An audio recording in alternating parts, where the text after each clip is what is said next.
Hey everyone, welcome to Data Millionaires. I'm Atul and I'm super excited to talk about Excel indirect function in today's video. So what exactly is Excel indirect function and how does it help us? So if we see the definition that Microsoft has provided for indirect function is that it returns a valid reference from a given text string. When I'm saying text string, it means that it can either be a cell range or it can be a sheet name. The indirect function is useful when you want to convert a text value into a valid cell reference. For example, like if you want to create a reference to cell A1 from a text, you can use the indirect function and I'll show you how. So for example, right now in cell C3 you have 500 as a value. In cell F3 I put the value C3.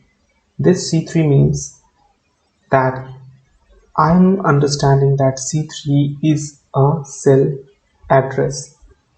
This C3 cell address contains the value which is 500. Now what I need to do is that I need to get this 500 without using the C3 cell. For example, I'm saying I should not use equal to this C3 which is 500. I should not use it. So what we can do is that we can use the indirect function, and to do that we will put equal to, then we'll put indirect, and then we'll put the valid cell reference. So for us the valid cell reference is residing in cell F3. So we'll put F3 simply and then we'll close this bracket and then we'll press enter. So right now what's happening here is that this indirect function, it converts this C3 which is in cell F3 as a address or a valid cell reference, and then this formula, within this formula this C3 is acting as an address. So when this C3 acts as an address, what happens within this indirect formula is that it is taking the value which is present in cell C3, which is 500 here. Now this indirect function, or the purpose of this indirect function, may seem useless at the starting, and you will think that why we should use this text when you can just provide a proper reference, right?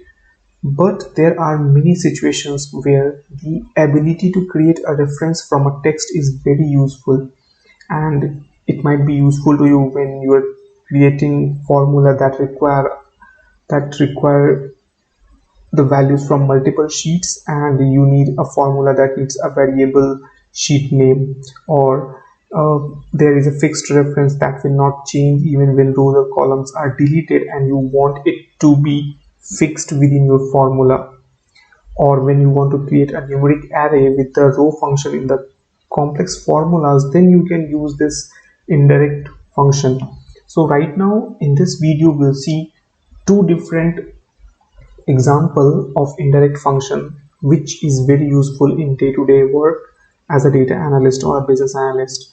So before we write formula, you just need to know one more point about indirect function, is that it is very volatile function and it can cause a issue in your performance when there is a huge data set within your sheet.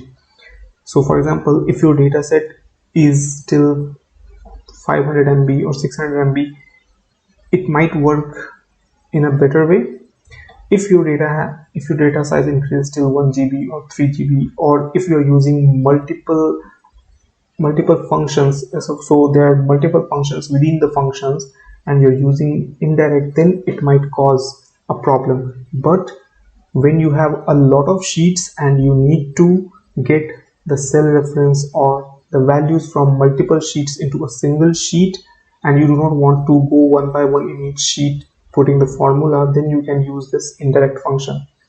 So let's understand our first example, that what we need to do is that we have a list of categories, which is category A, B, C, D and E, and I want to get the overall profit for these categories. Now I will make you understand how this data is. So we have used this card data in our previous videos, right? For each card there is a category, and this category is from category A till category E.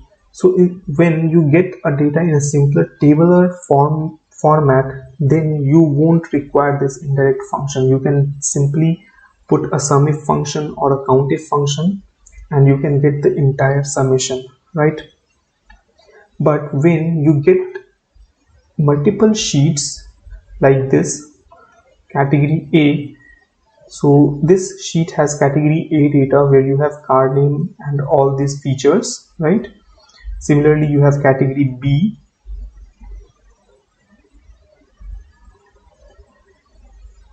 with the card name and all these features, and similarly you have category C, D, E, and then you have to create a category summary. Now what you can do is that either you can go, in order to get the profit, overall profit, what you can do is that either you can go and put sum function one by one for all of these sheets, or you can use the indirect function to just put the formula once and then you just drag it. So for example, suppose what I'll do is that I'll put the sum function here for this sum of profit, right? Now instead of n9 I'll put n100. Okay, so now I know that the entire data set is covered and this is the sum. You just remember that you have put the value of sum of profit in cell A12, right? So we'll go and put the same, we'll copy paste the formula here same, so that we can use this cell reference in our main sheet. Okay, so we have category E sum of profit in A12, category D sum of profit in A12, category C sum of profit in A12, category B sum of profit in A12, category A sum of profit in A12. Now there is two different ways to get the sum, right? The first one is that you can go like this, sum, and then you can go to category A and then you can select this column N, right? Similarly you have to go for this category B also to get the sum, right? So in this way you have to go 5 different times. If you have hundreds of category, then you have to go in each sheet 100 times and then use this sum formula, right? Now there is this indirect function which can solve this issue. So what we'll do is that we'll simply put equal to indirect, right? Now just notice that we have written this category A here, this is the sheet name, and we have put the, under category we have put the sheet name here. Or what you can do is that you can put here sheet name. Let's take this one out. Okay, let's put this category A and sheet name. Okay, so even if you have different sheet names in your own Excel workbook, then you can use this. So you will use the sheet name to get the reference, right? So we'll put equal to indirect, and then we have to give the sheet name, right? So we'll put this as D6, which is our sheet name.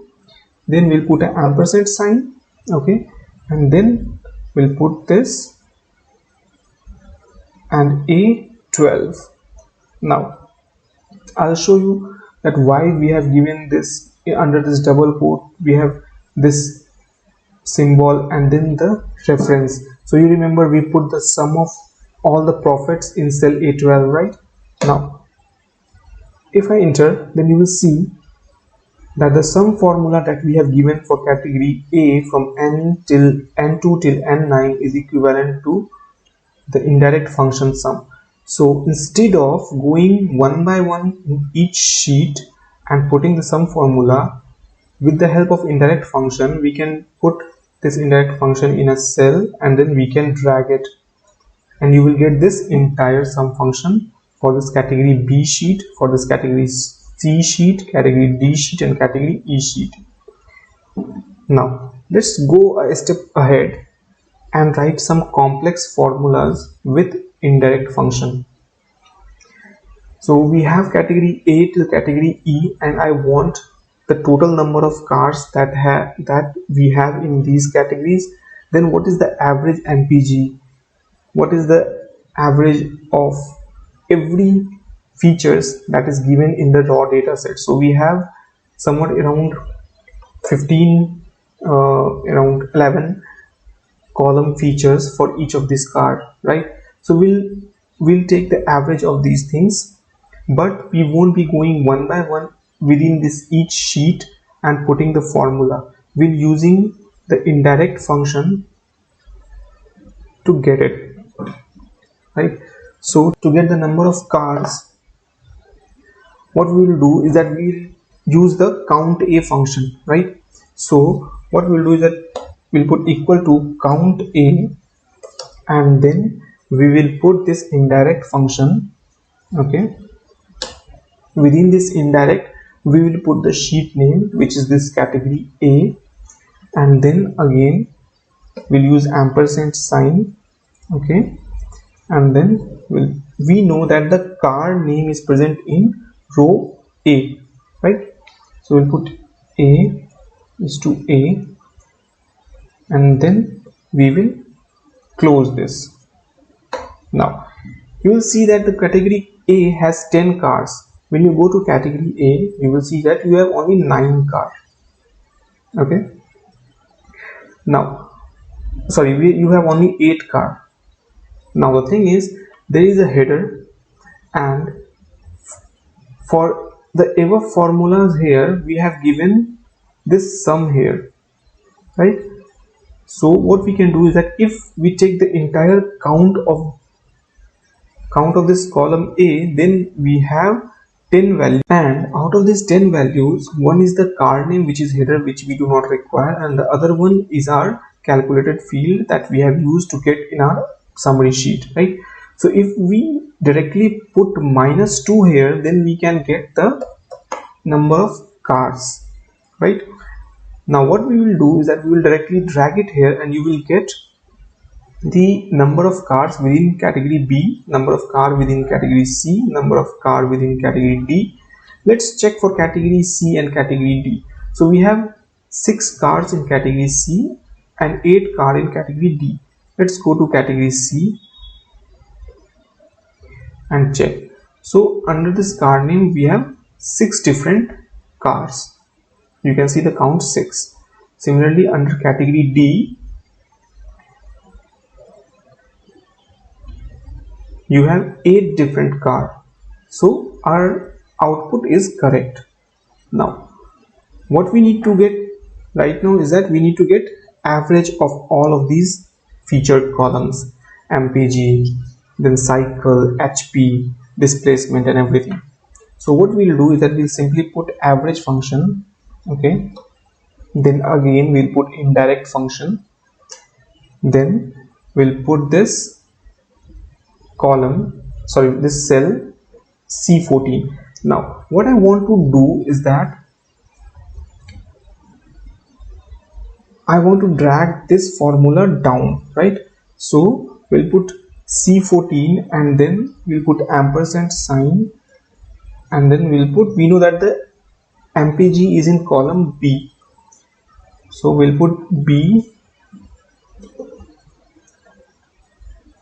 Okay, and there you go, you have your average MPG for category A. Now if you just copy this formula, okay, and keep pasting it here, and instead of B you will replace it with C, then D. So I have implemented the same formula for all of these value. You can see that, right? Only the column name has changed. From instead of B I have used C here. Instead of C in column G I have used D. In column H instead of D I have used E. Now we have this unit sold is in column M, right? So we'll copy this same formula, and instead of average we will use sum. So we'll put equal to, so I'll remove this, or I'll replace this average with sum, and we know that the unit sold is in column M, right? So we'll put M. Now similarly I'll take this one, and so I've copied this formula and I'll paste it here, and instead of M we'll put N. Now once we have this entire formula here applied in these cells, we can simply go down and then we can basically just drag this formula to get our entire data set. Now you're seeing that you are getting this hash div divided by 0. The reason being is that in catalog E, our entire data except sum of sold units and profit, everything is dash, and it's a text. That's why you are getting this div divided by 0. So that's how you use indirect function to convert a text value into a valid cell reference. Hey, if you find this video insightful, then do check out other videos and hit the like and subscribe button.